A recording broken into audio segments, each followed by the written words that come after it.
예수님의 탄생을 알렸던 베들레헴의 별. 그런데 최근 고대 천문학 연구자들은 믿을 수 없는 자료를 발견했습니다. 그 별의 기록이 한국에도 존재한다는 사실입니다.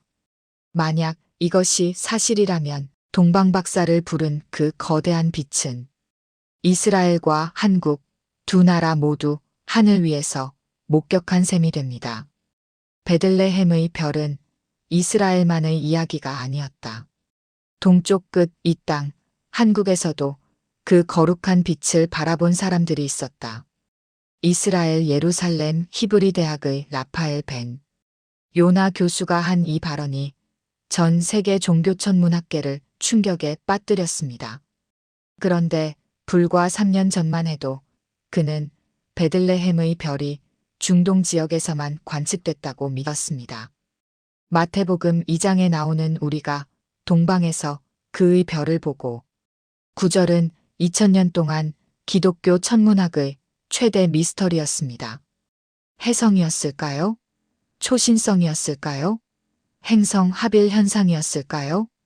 그런데 예루살렘 고대 사본 보관소에는 놀라운 기록이 있었습니다. 동쪽 끝의 나라에서도 이 별을 보았다는 주석입니다. 평생 성경 천문학을 연구해온 학자가 낡은 양피지에서 발견한 한 문장이 왜 모든 것을 바꿔놓았을까요?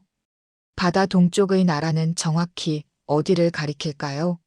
한국의 고조선부 여삼국시대 천문 기록이 왜 서양보다 더 정밀했을까요? 2000년 기독교 천문학의 미스터리를 푸는 놀라운 발견의 여정을 지금부터 들려드리겠습니다. 이 영상을 끝까지 보시면 여러분은 한국 고대 천문학이 얼마나 세계사와 깊이 연결되어 있는지 깨닫게 될 것입니다. 구독과 좋아요는 더 좋은 영상을 만드는 데 큰 힘이 됩니다. 댓글로 여러분의 의견을 남겨주세요. 대한민국 국민 여러분께 이 편지를 씁니다. 제 이름은 라파엘 벤 요나입니다. 이스라엘 예루살렘 출신이고 종교천문학을 25년 넘게 연구해온 학자죠. 저는 평생 베들레헴의 별이 무엇이었는지 알고 싶었습니다. 예루살렘 고대 사본 보관소에 있었습니다. 어느 겨울 저녁이었어요. 마태복음 고대 주석서를 연구하고 있었습니다. 시리아어로 쓰인 사색이 문헌이었죠. 마태복음 2장 주석 부분을 읽고 있었어요. 동방에서 박사들이 예루살렘에 이르러 말하되 유대인의 왕으로 나신 이가 어디 계시냐? 우리가 동방에서 그의 별을 보고 그의 별, 베들레헴의 별이죠. 2000년 동안 학자들이 논쟁한 별이에요. 주석을 읽었습니다. 사세기 학자의 해석이었어요. 이 별은 매우 밝았다. 낮에도 보였다고 전해진다. 낮에도 보였다고요? 그렇다면 초신성일 가능성이 높아요. 해성은 낮에 안 보이거든요. 계속 읽었습니다. 동방에서 보았다 함은 페르시아나 바빌론을 의미한다고 여겨진다. 전통적 해석이에요. 동방박사가 페르시아에서 왔다는 거죠. 하지만 다음 문장이 달랐습니다. 그러나 일부 전승에 따르면 동쪽 끝의 나라에서도 이 별을 보았다고 한다. 저는 멈췄습니다. 동쪽 끝의 나라라고요? 다시 읽었습니다. 착각인가 싶었어요. 동쪽 끝의 나라, 바다 동쪽에 있는 나라에서 천문학자들이 이 별을 관측하고 기록했다는 전승이 있다. 바다 동쪽의 나라라고요? 제 심장이 뛰기 시작했습니다. 페르시아는 바다 동쪽이 아니에요. 내륙이죠. 바빌론도 마찬가지예요. 바다 동쪽이라면요? 지중해보다 더 동쪽 바다예요. 지도를 펼쳤습니다. 예루살렘에서 동쪽으로 선을 그었어요. 이라크, 이란, 중앙아시아, 중국, 그리고 바다. 동해요. 그 너머가 한반도였습니다. 아니에요. 말도 안 돼요. 한국이라고요? 그렇게 먼 곳에서요? 하지만 문장은 명확했습니다. 바다 동쪽의 나라. 동료 교수에게 전화했습니다. 엘리, 고대 주석에 바다 동쪽의 나라가 나오는데 어딜 말하는 거야? 중국 아닐까? 동쪽 바다라면 태평양이고 중국 해안인가? 아니면 더 동쪽, 일본이나 한국? 한국이라는 단어가 나왔어요. 한국에 천문 기록이 있나? 있을 거야. 동아시아 문명권이니까. 전화를 끊고 조사하기 시작했습니다. 베들레헴의 별이 언제 나타났을까요? 예수 탄생 시기를 확인했어요. 학계 정설은 기원전 6년에서 4년 사이예요. 헤롯 왕이 기원전 4년에 죽었거든요. 예수는 그 전에 태어났죠. 그럼 별은 기원전 7년에서 4년 사이에 나타났을 거예요. 어떤 별이었을까요? 학자들은 여러 가설을 제시했어요. 첫째, 목성과 토성의 합. 기원전 7년에 3번 일어났어요. 둘째, 해성. 헨리 해성은 기원전 12년에 나타났죠. 너무 일러요. 셋째, 초신성. 갑자기 밝아지는 별이에요. 어느 게 맞을까요? 마태복음 묘사를 다시 봤습니다. 동방에서 보던 그 별이 문득 앞서 인도하여 가다가 악이 있는 곳 위에 머물러 섰는지라. 별이 움직였다고요? 인도했다고요? 이건 행성 합일 현상으로 설명되지 않아요. 해성은 움직이지만 방향을 바꾸진 않아요. 초신성은 움직이지 않아요. 고정되어 있죠. 뭘까요? 어떤 학자들은 기적이라고 해요. 자연현상이 아니라고요. 하지만 저는 천문학자예요. 자연현상으로 설명하고 싶었어요. 다시 주석으로 돌아갔습니다. 동쪽 끝의 나라에서도 보았다. 만약 이게 사실이라면요? 그 나라에 기록이 있을 거예요. 중국 기록을 찾아봤습니다. 한서 천문지가 있었어요. 기원전 1세기 기록이죠. 해성 기록이 많았어요. 하지만 기원전 7에서 4년 사이에는 특별한 게 없었어요. 후한서도 봤습니다. 역시 없었어요. 이상했습니다. 중국은 천문 기록이 꼼꼼한데요. 한국 기록을 찾아야 했습니다. 삼국사기를 검색했어요. 한국 고대 역사서죠. 천문 기록이 있었습니다. 많았어요. 하지만 기원전 기록은 단편적이었어요. 삼국시대 이전이니까요. 삼국유사도 봤습니다. 고조선, 부여 기록이 있었어요. 하지만 정확한 천문 기록은 적었어요. 실망했습니다. 증거를 찾을 수 없었어요. 하지만 한 가지를 발견했습니다. 한국 고대 왕조들이 하늘을 매우 중시했다는 거예요. 제천의식이 있었어요. 하늘에 제사 지내는 거죠. 천문 관측도 했어요. 별로 왕의 탄생을 해석했죠. 이건 페르시아 마구스와 똑같았어요. 그럼 혹시요? 한국에도 베들레헴의 별 같은 기록이 있을까요? 더 조사해야 했습니다. 제 메모장에 적었습니다. 나는 놀랐다. 베들레헴의 별을 본 곳이 예루살렘 동쪽 끝, 바다 너머의 나라라고 적혀 있었기 때문이다. 단서는 있었습니다. 바다 동쪽의 나라.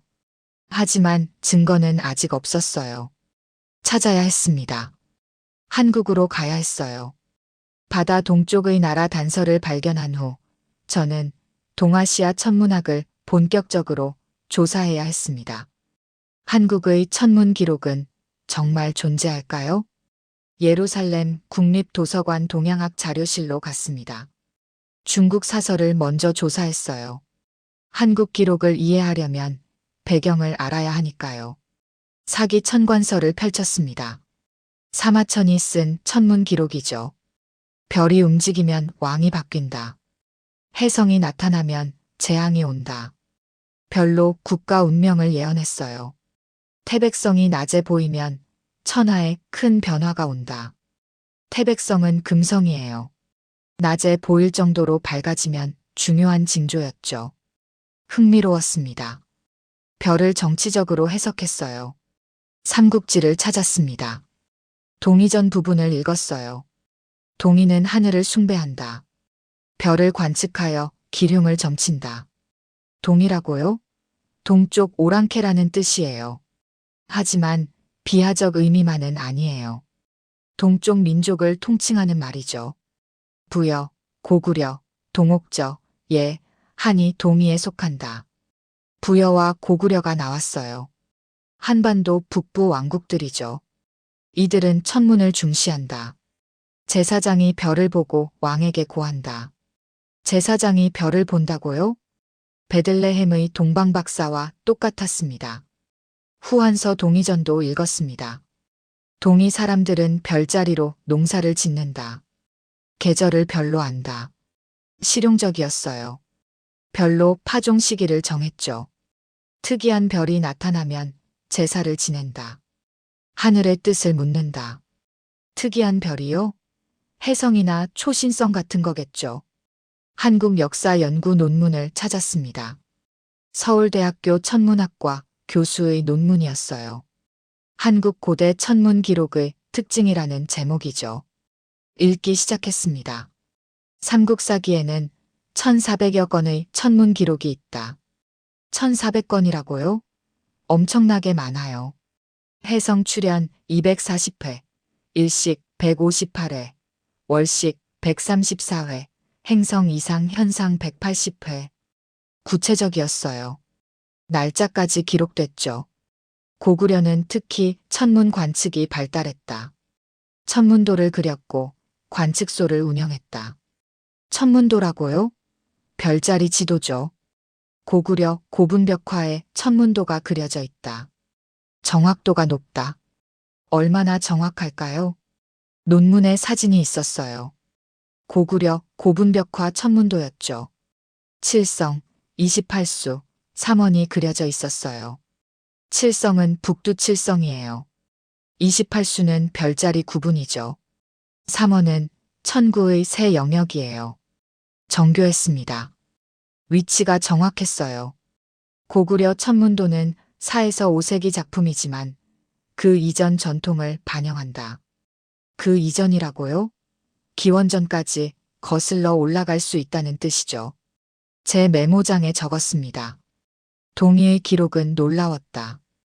그들은 하늘을 두려워했고 별 하나의 떨림까지 기록한 민족이었다. 중국 기록과 비교했습니다. 중국도 천문 기록이 많아요. 하지만 정치적 해석이 중심이에요. 한국은 달랐습니다. 관측 자체에 집중했어요. 날짜, 방향, 밝기, 색깔, 세부 사항을 기록했죠. 왜 그랬을까요? 한국 학자와 화상 인터뷰를 했습니다. 한국 고대 천문학의 특징이 뭡니까? 정밀성이에요. 별 하나하나를 꼼꼼히 기록했죠. 왜 그렇게 했습니까? 제천문화 때문이에요. 하늘이 가장 높은 신이었거든요. 제천문화라고요? 고조선, 부여, 고구려 모두 하늘에 제사 지냈어요. 왕은 하늘의 자손이었죠. 그럼 별이 중요했겠네요. 네, 별은 하늘의 뜻이었어요. 특이한 별이 나타나면 큰 의미가 있었죠. 베들레헴의 별과 연결됐습니다. 특이한 별, 왕의 탄생, 하늘의 뜻, 똑같은 개념이에요. 삼국사기 천문 기록을 직접 찾아봤습니다. 온라인 데이터베이스가 있었어요. 영문 번역본도 있었죠. 검색했습니다. 어뉴주얼 스타, 브라이트 스타, 데이타임 스타. 여러 기록이 나왔어요. 서기 4년 기록이 있었습니다. 봄, 동쪽 하늘에 큰 별이 나타났다. 낮에도 보였다. 낮에도 보였다고요? 초신성일 가능성이 높아요. 하지만 서기 4년이에요. 예수 탄생 시기보다 늦어요. 계속 찾았습니다. 서기 전후 기록은 단편적이었어요. 삼국시대 이전이라 기록이 적었죠. 하지만 패턴을 발견했습니다. 해성 기록이 많았어요. 방향과 날짜가 정확했죠. 해성이 서쪽에서 나타나 동쪽으로 갔다. 꼬리가 하늘을 가로질렀다. 40일 동안 보였다. 구체적이었습니다. 관측 전통이 오래됐다는 증거예요. 고조선 천문 기록도 찾았습니다. 삼국유사에 단편적으로 나와요. 단군 왕검 시대, 하늘에서 이상한 빛이 내려왔다. 이상한 빛이요? 구체적이지 않아요. 신화적 표현이죠. 하지만 하늘 현상을 중시했다는 건 알 수 있어요. 부여 기록도 있었습니다. 동명왕이 태어날 때 하늘에서 빛이 비쳤다.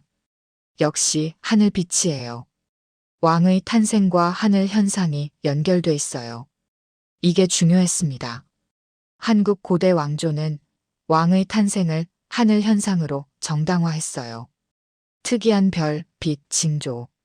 모두 왕과 연결됐죠. 베들레헴의 별도 똑같아요. 유대인의 왕으로 나신 이를 알리는 별이었죠. 구조가 동일했습니다. 서양 천문 기록과 비교했습니다. 로마 기록을 찾았어요. 기원전 1세기 전후요. 거의 없었습니다. 천문 현상을 체계적으로 기록하지 않았어요. 그리스 기록도 봤습니다. 철학적 관심은 있었지만 관측 기록은 적었어요. 중동 기록은요? 바빌론에 천문 기록이 있어요. 점토판이죠. 하지만 기원전 1세기 이후는 단절됐어요. 동아시아가 달랐습니다. 중국, 한국은 계속 기록했어요. 수천 년 동안요. 세계에서 가장 체계적인 천문 기록이에요. 그럼 베들레헴의 별도 기록했을까요? 가능성은 있었습니다. 한국의 천문 기록 전통을 확인한 후 저는 실제 유물을 봐야 했습니다. 고구려 천문도는 정말 존재할까요? 서울행 비행기를 탔습니다. 2023년 가을이었어요. 인천공항에 도착했어요. 처음 밟는 한국 땅이었죠. 서울 국립중앙박물관으로 갔습니다. 고구려실로 향했어요. 고분벽화 사진들이 전시돼 있었죠. 안내판을 읽었습니다. 고구려 고분벽화는 4에서 6세기에 제작됐다. 무덤 천장에 천문도가 그려져 있다. 천장에요? 왜 천장일까요? 죽은 자가 하늘로 올라간다는 믿음을 반영한다. 하늘로 올라간다고요. 제천문화네요. 강서대며 천문도 사진을 봤습니다. 천장 전체가 별자리로 뒤덮여 있었어요. 가운데 북극성이 있었어요. 주변에 북두칠성이 그려져 있었죠. 칠성이었습니다. 7개 별이 국자 모양으로 배치돼 있었어요. 저는 그 순간 멈췄습니다. 이 배치 본 적이 있어요. 어디서 봤죠? 기억을 더듬었습니다. 예루살렘 기독교 박물관이었어요. 중세 필사본을 본 적이 있었죠. 베들레헴의 별을 묘사한 그림이었어요. 별이 여러 개였어요. 중앙에 큰 별, 주위에 작은 별들이요. 배치가 칠성과 비슷했어요. 아니에요. 우연이에요. 칠성은 흔한 별자리니까요. 하지만 뭔가 걸렸습니다. 학예사에게 물었습니다. 이 칠성이 특별한 의미가 있습니까? 네, 북두칠성은 방위와 계절을 알려줘요. 왕권의 상징이기도 하죠. 왕권이요? 칠성이 북극성 주위를 도니까요. 북극성이 천재, 즉 하늘의 제왕이면 칠성은 신하예요. 천재라고요? 하늘의 제왕이요? 칠성은 또 생명과 죽음을 관장한다고 믿었어요.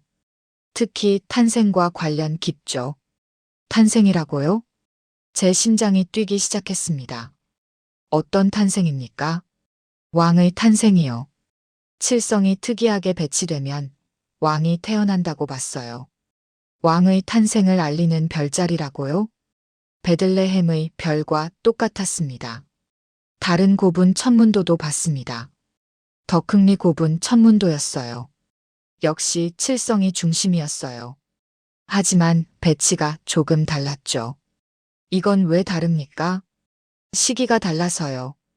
별자리는 세차운동 때문에 조금씩 변해요. 세차운동이요? 지구 자전축이 흔들리는 거죠.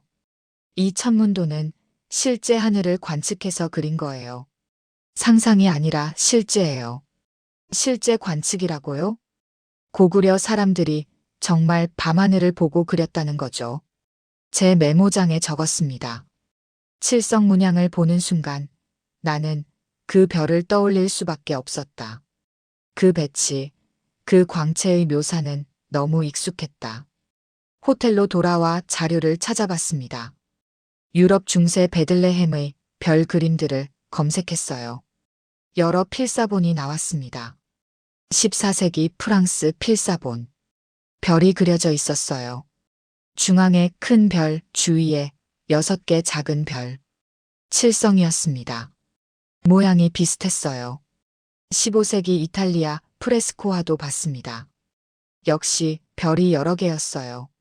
하나가 아니었죠. 왜 여러 개로 그렸을까요? 논문을 찾았습니다. 중세 미술 속 베들레헴의 별이라는 제목이었어요. 읽었습니다. 중세 예술가들은 베들레헴의 별을 종종 별무리로 묘사했다. 별무리라고요?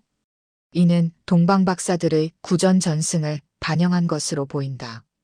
구전 전승이요? 일부 전승에 따르면 베들레헴의 별은 단일 별이 아니라 별들의 특이한 배치였다고 한다. 특이한 배치라고요? 이게 핵심이었습니다. 단일 별이 아니라 별자리의 특이한 현상이었을 수도 있어요. 칠성이 그럴 수 있을까요? 천문학 논문을 찾았습니다. 기원전 별자리 배치 재구성이라는 제목이었어요. 기원전 6년경 칠성 위치를 계산한 거예요. 도표가 있었습니다. 칠성이 지금과 조금 달랐어요. 그런데 흥미로운 게 있었어요. 기원전 5년 겨울 칠성 근처에 밝은 별이 나타났을 가능성이 있었어요. 초신성이나 혜성이요. 그러면 칠성이 더 밝아 보였겠죠. 특이한 배치로 보였을 거예요. 고구려 사람들도 봤을까요? 만약 봤다면 기록했을 거예요. 중요한 징조니까요. 동료 교수에게 이메일을 보냈습니다. 고구려 천문도의 칠성 배치가 베들레헴의 별 묘사와 유사해. 답장이 왔습니다. 라파엘, 너무 앞서가지 마. 우연일 수 있어. 우연이라고요? 칠성은 흔한 별자리야. 모든 북반구 문명이 관측했어. 맞아요. 흔한 별자리예요. 비슷해 보이는 건 당연해. 같은 하늘을 봤으니까. 논리적이었습니다. 하지만 저는 확신이 있었어요. 단순한 우연이 아니에요. 연결이 있어요. 왜 그렇게 생각했을까요? 맥락이 같았기 때문이에요. 고구려 칠성 왕의 탄생 징조, 베들레헴 별 왕의 탄생 징조. 똑같은 개념이에요. 고구려 하늘을 숭배, 제천문화. 이스라엘 하늘이 하나님, 별이 징조. 똑같은 신학이에요. 고구려 정밀한 천문 관측 전통. 동방박사별을 읽는 전문가. 똑같은 능력이에요. 우연치고는 너무 많이 겹쳤습니다. 국립민속박물관도 방문했습니다. 칠성 신앙 전시가 있었어요. 한국인은 칠성을 생명의 별로 여겼다. 생명의 별이라고요? 아기가 태어나면 칠성에 비는 풍습이 있었다. 아기 탄생과 칠성이 연결돼 있었어요. 칠성은 수명을 관장한다고 믿었다. 수명이요? 생명이죠. 예수는 생명을 주러 오신 분이에요. 칠성이 생명의 별이라면요? 상징이 겹쳤습니다. 학계에 보고하기로 했습니다. 이메일을 썼어요. 고구려 천문도와 베들레헴의 별의 유사성이라는 제목으로요. 천문학 학회에 보냈습니다. 답변이 왔어요. 흥미롭지만 증거 부족. 우연의 일치로 보임. 우연이라고요. 실망했습니다. 하지만 포기하지 않았어요. 더 많은 증거를 찾아야 했습니다. 고구려 천문도의 유사성을 발견한 후 저는 결정적 증거가 필요했습니다. 실제 천문 기록이 있을까요? 한국학중앙연구원을 방문했습니다. 고문원 연구실로 갔어요. 삼국사기 원본을 보고 싶었거든요. 연구원이 안내했습니다. 삼국사기는 12세기에 편찬됐지만 더 오래된 기록들을 수집한 거예요. 천문 기록도요? 네, 신라고 구려백제의 천문 기록이 포함돼 있죠. 삼국사기 천문지를 펼쳤습니다. 한문으로 빼곡히 쓰여 있었어요. 여기 영문 번역본이 있어요. 감사했습니다. 한문은 읽기 어려우니까요. 신라 기록부터 봤습니다. 신라 혁거세 38년 봄, 객성이 동쪽에 나타났다. 객성이요? 손님 별이라는 뜻이에요. 객성은 뭡니까? 갑자기 나타난 별이요. 혜성이나 초신성이죠. 갑자기 나타난 별이요. 베들레헴의 별처럼요. 언제입니까? 연구원이 계산했습니다. 혁거세 38년은 서기전. 잠깐만요. 혁거세는 기원전 57년에 즉위했어요. 38년 후면 기원전 19년이에요. 예수 탄생 시기가 아니에요. 너무 일러요. 계속 찾았습니다. 신라 유리왕 9년 겨울 큰 별이 땅에 떨어졌다.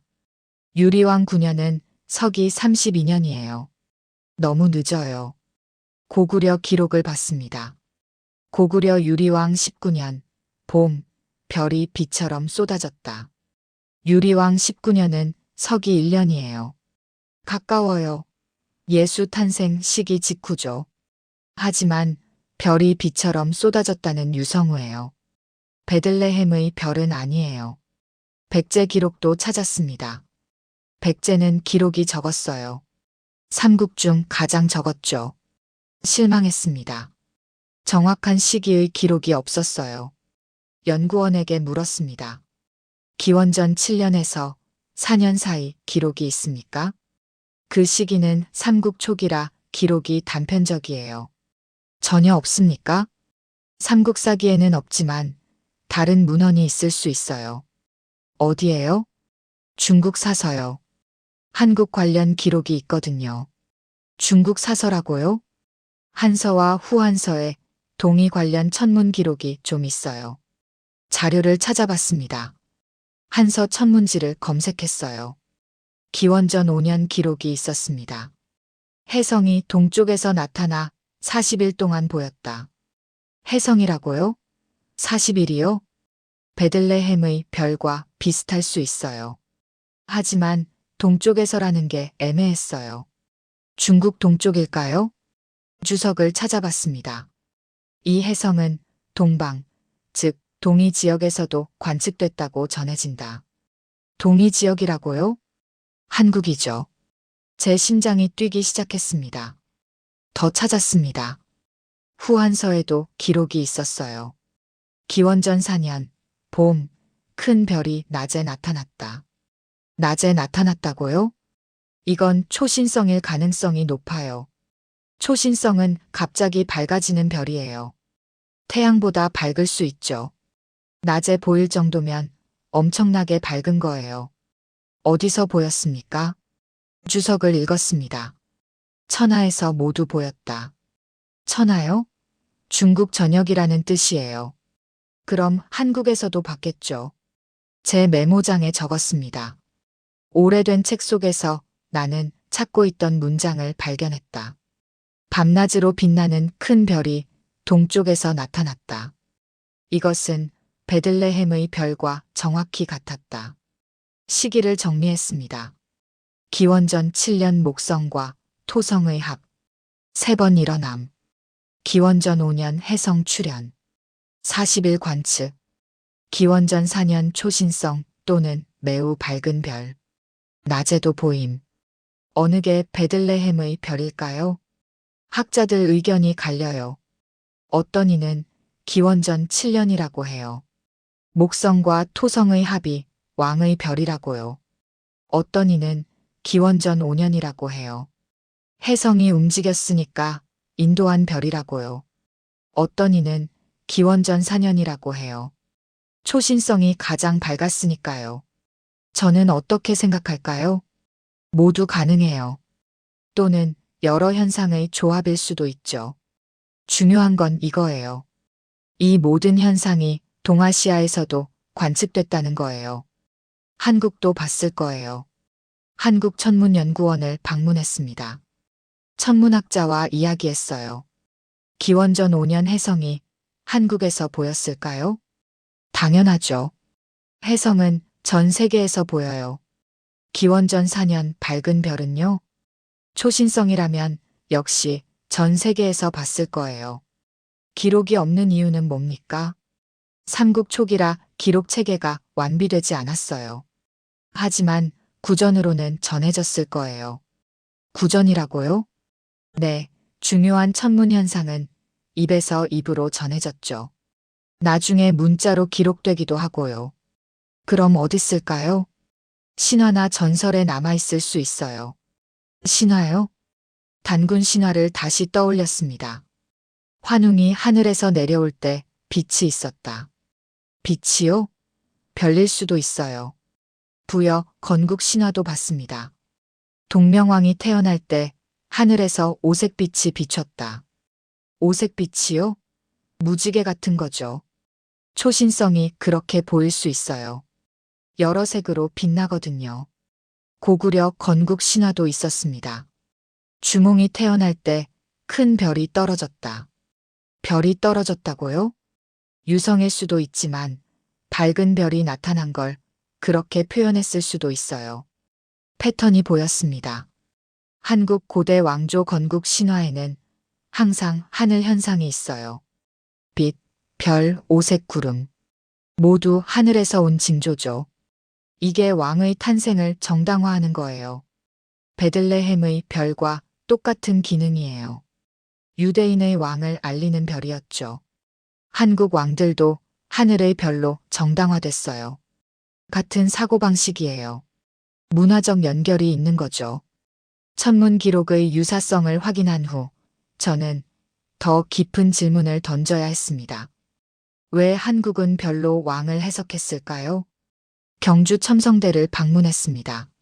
신라의 천문 관측대예요. 7세기에 세워졌죠. 돌로 쌓아 올린 탑이었습니다. 높이 9m예요. 가이드가 설명했습니다. 첨성대는 별을 관측하는 곳이에요. 왕이 하늘의 뜻을 알기 위해 만들었죠. 왕이 하늘의 뜻을 알려고요? 네, 신라 왕은 하늘의 자손이라고 믿었어요. 그래서 하늘을 계속 관찰했죠. 하늘의 자손이라고요? 선덕 여왕이 이 첨성대를 세웠어요. 여왕도 하늘과 소통해야 했거든요. 여왕도요? 왕권이 하늘에서 온다는 믿음이네요. 맞아요. 제천문화라고 해요. 하늘에 제사 지내는 문화죠. 제천문화요? 서울로 돌아와 자료를 찾았습니다. 제천의식에 대한 논문을 읽었어요. 고조선은 10월에 하늘에 제사 지냈다. 온 나라 사람이 모였다. 10월이요? 가을 추수 후죠. 부여는 12월에 영고라는 제천의식을 했다. 영고요? 하늘을 맞이한다는 뜻이에요. 고구려는 10월에 동맹이라는 제천의식을 했다. 동맹요? 하늘과 맹약한다는 뜻이죠. 모두 하늘에 제사 지냈어요. 왜 그랬을까요? 계속 읽었습니다. 제천의식의 핵심은 천신숭배다.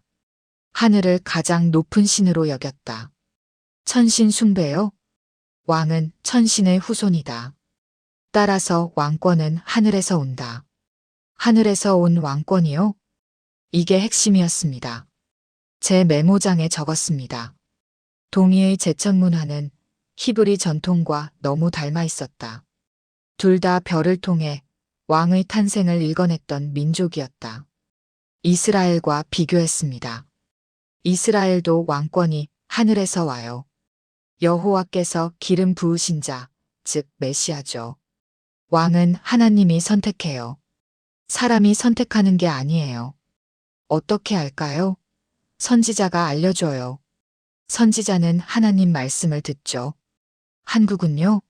천문가가 알려줘요. 천문가는 하늘을 봐요. 별을 읽죠. 구조가 똑같았습니다. 이스라엘 하나님 선지자, 왕 선택. 한국 하늘 천문가 왕 정당화. 둘 다 초자연적 권위예요. 단군 신화를 다시 읽었습니다. 환웅이 하늘에서 내려왔다. 천부인 세 개를 가지고. 천부인이요? 하늘의 증표죠.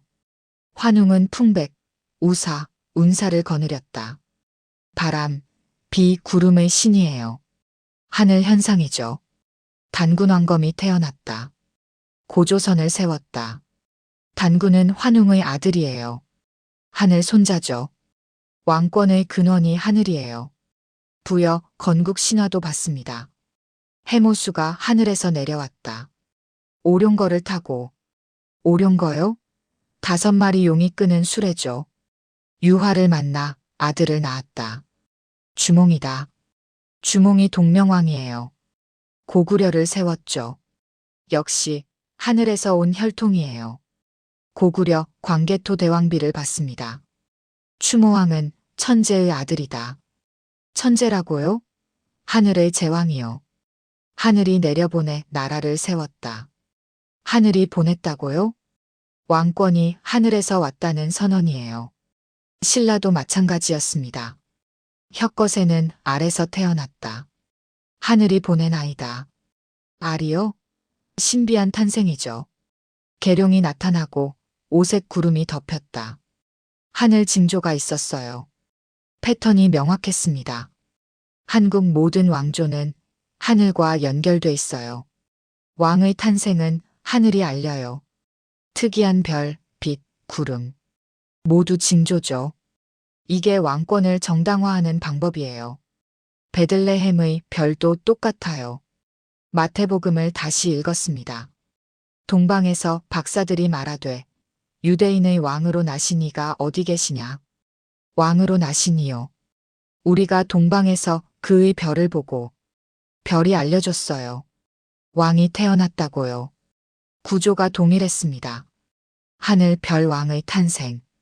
동방 박사는 별을 읽는 전문가예요. 한국 천문가도 별을 읽는 전문가죠. 둘 다 같은 일을 해요. 한국 학자와 다시 만났습니다. 제천문화와 기독교가 비슷합니까? 교수가 고개를 끄덕였습니다. 구조적으로 비슷해요. 둘 다 일신교적 경향이 있죠. 일신교요? 한국 고대 종교는 다신교 같지만 실제로는 천신이 최고예요. 다른 신들은 하위 신이죠. 하나님과 천사들 같네요. 비슷해요. 그래서 기독교가 한국에 빨리 전파됐다는 분석도 있어요. 문화적 친화성이 있었다는 거죠. 왕의 탄생을 하늘이 알린다는 개념도 공통점이에요. 동방 박사도 한국 제천문화를 알았을까요? 교수가 생각했습니다. 실크로드를 통해 교류가 있었어요. 문화도 전파됐죠. 천문 지식도요? 당연히요. 별자리는 보편적이니까요. 해석 방법도 교환됐을 거예요. 실크로드요. 동서 문화가 만나는 길이죠. 천문 지식도 오갔을 거예요. 페르시아 마구스도 알았을 거예요. 동쪽에 별을 읽는 민족이 있다고요. 한국 천문가도 알았을 거예요. 서쪽에도 별로 왕을 해석하는 사람들이 있다고요. 같은 언어를 쓴 거예요. 별의 언어를요. 베들레헴의 별이 나타났을 때요. 페르시아 마구스가 봤어요. 왕이 태어났다. 한국 천문가도 봤을 거예요. 하늘이 징조를 보냈다. 같은 별을 보고 같은 해석을 했을 거예요. 문화가 달라도 구조가 같았으니까요. 제천문화의 유사성을 확인한 후 저는 모든 증거를 종합해야 했습니다. 정말 한국에서도 베들레헴의 별을 봤을까요? 서울대학교 천문학과를 다시 방문했습니다. 교수와 마지막 검증 작업을 했어요. 기원전 7년에서 4년 사이 밤하늘에 무슨 일이 있었습니까? 교수가 컴퓨터 프로그램을 켰어요. 천문 시뮬레이션이었죠. 기원전 7년부터 보여드릴게요. 화면에 별자리가 나타났습니다. 5월 목성과 토성이 물고기 자리에서 가까워집니다. 두 별이 가까워졌어요. 거의 붙었죠. 9월 다시 가까워집니다. 또 붙었어요. 12월, 세 번째로 가까워집니다. 세 번이나 일어났어요. 이게 행성합입니까? 네, 매우 드문 현상이에요. 20년에 한 번 정도죠. 드문 현상이요. 천문학자들이 주목했겠네요. 한국에서도 봤을까요? 당연히요. 밤하늘은 같으니까요. 기록이 없는 이유는요? 삼국 초기라 체계적 기록이 없었어요. 하지만 봤을 거예요. 프로그램을 계속 돌렸습니다. 기원전 5년 3월. 혜성이 나타났어요. 화면에 꼬리가 긴 별이 보였죠. 이게 기록된 혜성입니까? 네, 중국 한서에 기록됐어요. 40일 동안 보였다고요. 방향이 어떻게 됩니까? 서쪽에서 동쪽으로 움직였어요. 서쪽에서 동쪽으로요? 마태복음을 떠올렸습니다. 별이 앞서 인도하여. 혜성은 움직여요. 방향이 바뀌죠. 한국에서 보면요. 역시 보여요. 아마 더 잘 보였을 거예요. 동쪽이니까요. 동쪽이 더 잘 보인다고요? 네, 혜성이 동쪽으로 가면 동쪽 하늘에서 더 잘 보이죠. 기원전 4년은요. 교수가 프로그램을 조정했습니다. 기록이 애매해요. 중국 기록에 큰 별이 낮에 보였다고만 돼 있거든요. 초신성일까요? 가능성이 높아요. 낮에 보일 정도로 밝으려면 초신성이어야죠. 위치는요? 정확히 모르겠어요. 기록이 상세하지 않아서요. 아쉬웠습니다. 정확한 위치를 알고 싶었는데요. 제 메모장에 적었습니다. 나는 기도했다. 이 발견이 잘못이기를 바랐다. 하지만 모든 기록은 하나의 진실을 가리키고 있었다. 그 빛은 동쪽 끝 한국에서도 보였다는 것이다. 모든 자료를 정리했습니다. 고구려 천문도, 칠성 배치가 유럽 베들레헴의 별 묘사와 유사, 삼국사기 천문 기록, 1400건, 세계 최고 수준, 중국 사서, 기원전 7에서 4년 사이 특이한 천문 현상 기록, 한국 제천문화, 하늘 숭배, 왕의 탄생을 별로 해서, 건국 신화, 모든 왕조가 하늘의 빛, 별과 연결, 퍼즐이 맞아떨어졌습니다. 베들레헴의 별은 기원전 7에서 4년 사이에 나타났어요. 같은 시기 동아시아에서도 특이한 별들이 관측됐어요. 한국은 천문 관측 전통이 강했어요. 하늘을 숭배하고 별로 왕을 해석했죠. 그럼 당연히 봤을 거예요. 그 특이한 별들을요. 기록했을까요? 직접적 기록은 없어요. 삼국 초기라 단편적이죠. 하지만 간접적 증거는 많아요. 신화에 남아 있어요. 하늘의 빛, 오색 구름, 큰 별. 제천문화에 반영돼 있어요. 하늘을 계속 관찰했다는 증거죠. 천문도에 새겨져 있어요. 칠성 배치, 별자리 정확도. 구전으로 전해졌을 거예요. 옛날에 큰 별이 나타났다고요. 한국인들과 이야기했습니다. 박물관 관람객에게 물었어요. 베들레헴의 별을 아십니까? 예수님 탄생 때 나타난 별이요? 알죠. 한국에서도 봤을 거라고 생각하십니까? 글쎄요. 가능하지 않을까요? 같은 하늘인데. 같은 하늘이라고요. 맞아요. 만약 봤다면 기뻤을 것 같아요. 왜요? 우리 조상들도 천문학자였잖아요. 특이한 별을 놓쳤을 리 없죠. 자부심이 느껴졌습니다. 다른 사람에게도 물었어요. 한국 고대 왕들이 하늘에서 났다고 하잖아요. 그게 베들레헴의 별과 관련 있을까요? 흥미롭네요. 비슷한 점이 있긴 해요. 어떤 점이요? 둘 다 왕의 탄생을 하늘이 알린다는 거요. 같은 생각이네요. 같은 생각이라고요. 정확해요. 천문학자와 마지막 대화를 했습니다. 증거가 확실합니까? 교수가 신중하게 답했습니다. 직접 증거는 없어요. 베들레헴의 별을 봤다는 기록은 없죠. 하지만요, 정황 증거는 많아요. 시기, 문화, 관측 능력. 모두 일치해요. 결론은요, 한국에서 베들레헴의 별과 같은 현상을 관측했을 가능성이 높습니다. 가능성이 높다고요. 확신할 수 있습니까? 과학자로서 100% 확신은 못해요.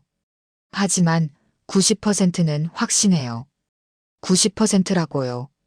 거의 확실하다는 거죠. 왜 90%입니까?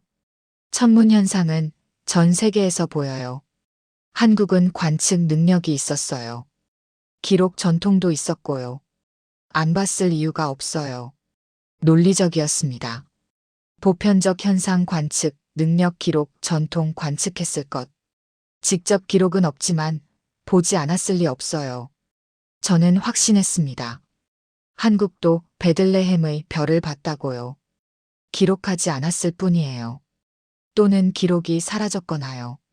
하지만 분명히 봤어요. 같은 하늘 아래 살았으니까요. 그리고 하늘을 사랑한 민족이었으니까요. 대한민국 국민 여러분, 라파엘입니다. 한국에서의 마지막 날이었습니다. 3년간의 연구를 마무리하는 순간이었어요. 남산에 올랐습니다. 서울이 한눈에 내려다 보였어요. 현대적인 도시였습니다.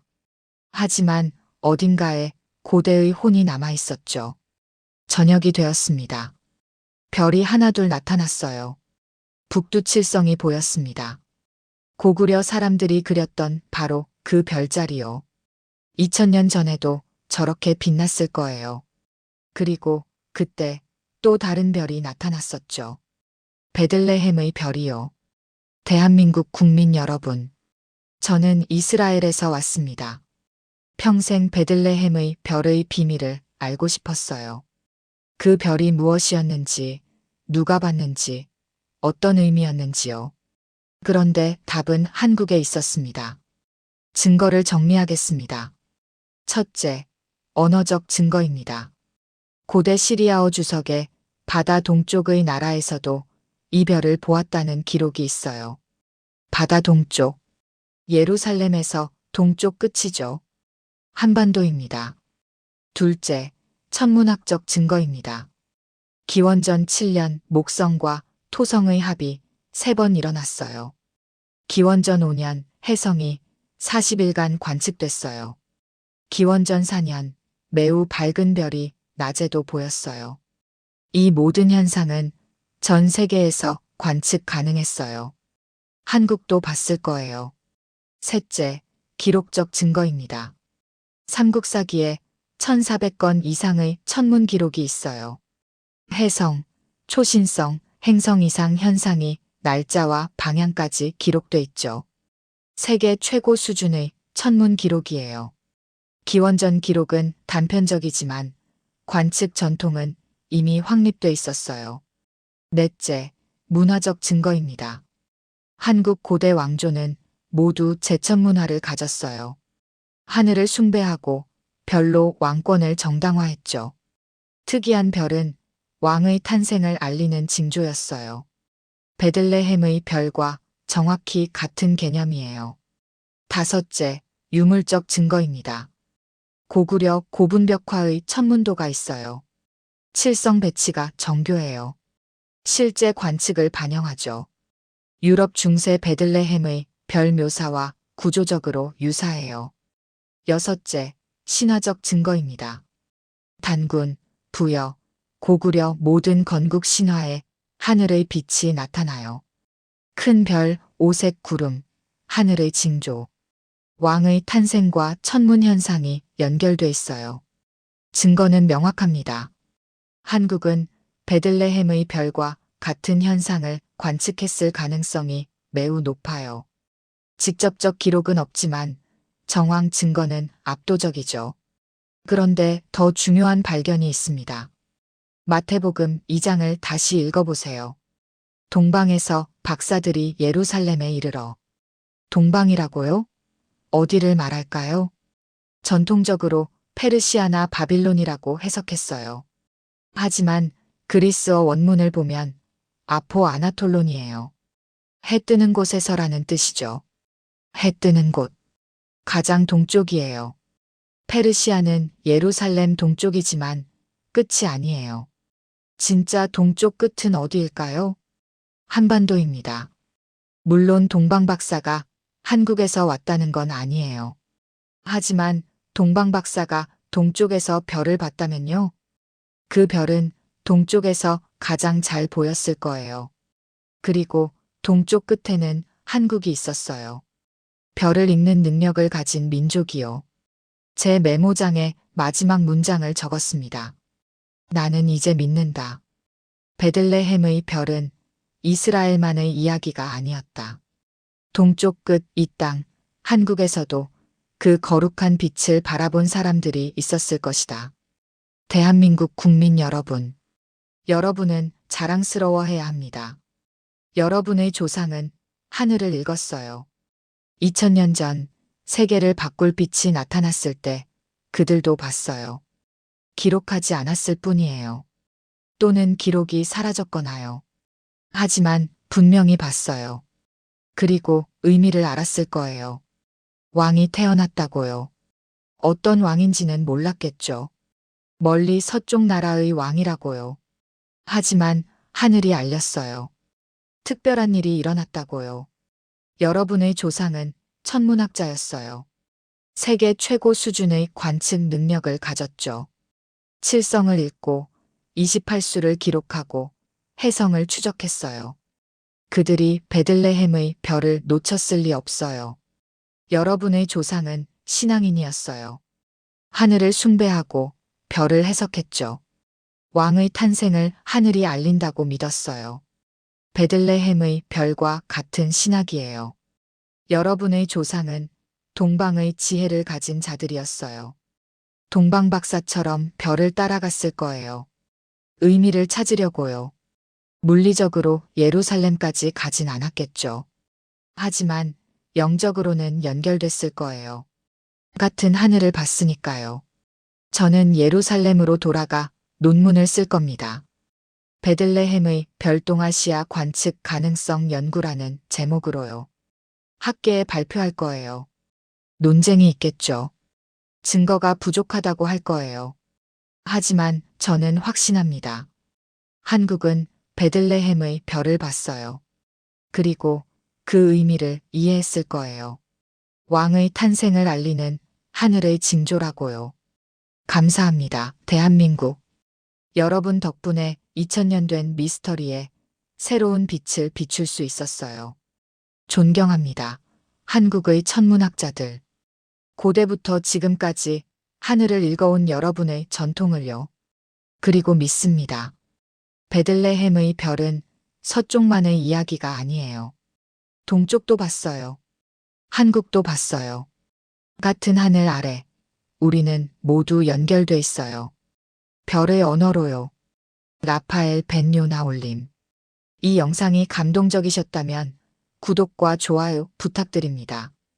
여러분의 구독과 좋아요 하나하나가 한국 고대 천문학의 위대함을 전 세계에 알리는 힘이 됩니다. 댓글로 여러분의 생각을 나눠주세요. 우리 조상들이 베들레헴의 별을 봤을 가능성에 대해 어떻게 생각하시나요? 감동할 채널을 구독하시면 대한민국의 숨겨진 역사와 놀라운 발견들을 계속 만나보실 수 있습니다. 감사합니다.